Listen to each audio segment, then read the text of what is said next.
Welcome to class. I've got a cold today and I don't want to spread it to you guys, so you'll have to put up with this video instead. So today we're looking at tolerancing.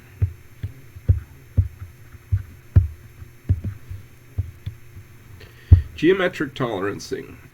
So we're going to discuss the reasons for tolerancing, and we're going to learn some conventions for doing it. And then there'll be a sketching exercise. And by the way, there were announcements. I think Sam gave you the egg drop, and there's homework 6, and there's also a colloquium tonight at 6 p.m. in CTC 314. It's Amanda Marks. She was a 2019 graduate of the engineering program here, and she's going to talk about iSpace, the lunar lander, and I think this should be very interesting to some of you. So I would suggest this is a good one to go, and even if you've already got yours, remember there's an extra credit one too. So, can we make a perfectly made part? It's actually not possible. And how much variability is allowed then? And that's what this is all about. So you can think about these questions, and I think you'll agree that it's not possible, and we really need to figure out a way to tell the make and the machinist exactly what we want. And so that's what this is about. For example, the Golden Gate Bridge, it can expand and contract up to 3 feet. And that's pretty amazing. It means the dimensions today are not the same as they will be later. The James Webb Telescope on the other end of the spectrum has been made to a tolerance of 20 billionths of an inch. That's pretty tight tolerances. So what happens? We're trying to make things as inexpensively as possible, so you need to figure out what kind of tolerances you can live with. And you don't want to be spending extra money to have really tight tolerances. And so we need to think about those things before we actually have the machinist build what we need. So there's 2 parts to tolerance. Basically tolerance on the size of a thing. This is called tolerance, and it tells you how much the size or location can vary for an individual part. Then there's parts that have to fit together. Sometimes they're interference fits, and one has to be slightly bigger than the other, and how much is needed. And this is called allowance. So there's kind of 3 levels of tolerancing. There's the general tolerance, which is specified in the title block. There's special limit tolerances. And then there's this thing called the feature control frame. The feature control frame is very important because when you measure things, you need to have a reference that you're measuring from. And usually that starts out as being a reference plane. And if you think about, in X, Y, Z coordinates, you've got 6 what shall I say? I want to say 6 degrees of freedom. And you can have X, Y, and Z position, and then you also have roll, pitch, and yaw. So that means we'll have to measure 6 points to tell what we're measuring from. So we usually have a primary plane we're referencing from, and that's measured with 3 points. 3 points will define a plane.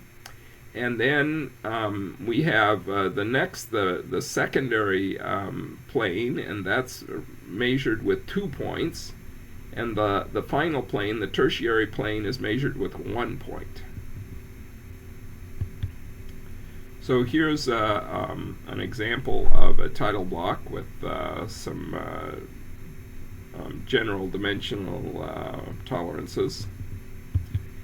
And here are some examples of 3 ways of doing limit tolerances. There's the top pink limit format, the unidirectional format in yellow, and the bidirectional format in blue. And they show different ways of portraying the same information. And then there is how do we interpret the limit dimensions? And unless otherwise specified, the limits of size of a feature prescribe the extent to which the variations of geometric form as well as size are allowed. This is in the ANSI standard Y 14.5 written in 2009. So for certain things, we need to specify very clearly what the datum was. The datum is the reference plane from which you're measuring, and there's primary, secondary, and tertiary datums, as we just spoke about. These require some new notation. And so here's an example. This basically says that we have a positional measurement, and that positional measurement, that's the little crosshairs there. And then we have the next is the symbol, the circle with the cross slash through it, and that says the diameter tolerance needs to be 0.02. That means the center of the circle needs to be within a circle of 0.02 around the perfect place. The M is a material condition, it's a modifier, and it stands for maximum material condition, meaning the tolerance applies when the feature is at its largest allowable material size. So that would be either the smallest hole or the largest pin, if you're talking about this kind of thing. And then there's the datums. There's A is primary datum, B is secondary datum, and C is the tertiary datum. And datums are usually, you find the plane where it is and you draw a little triangle with a line extending out of the point. The triangle has this base along the plane that is your datum, and there is a line pointing from the part of the triangle that's pointing away from the plane down, and it's labeled A, B, or C, or whatever you want to label it. So in this one, if you look at it, this basically says likely a hole or pin must remain within a cylindrical tolerance of 0.2 millimeters when measured using the datums A, B at the MMC, and C. So the MMC modifier allows bonus tolerance, meaning the hole, if it's larger than MMC, additional tolerance is permitted. So anyway, I would suggest that you use ChatGPT as you are doing the sketching exercise to answer questions for you. For example, I just asked ChatGPT about this feature control frame here, and here's what I got, or part of what I got, right here. So you can see here it's describing basically what I just talked about.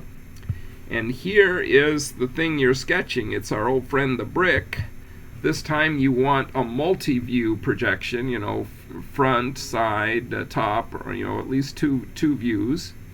And the holes are located at 1 inch, 2.5 inches, and 4 inches, all dimensions within plus or minus 0.1 inch.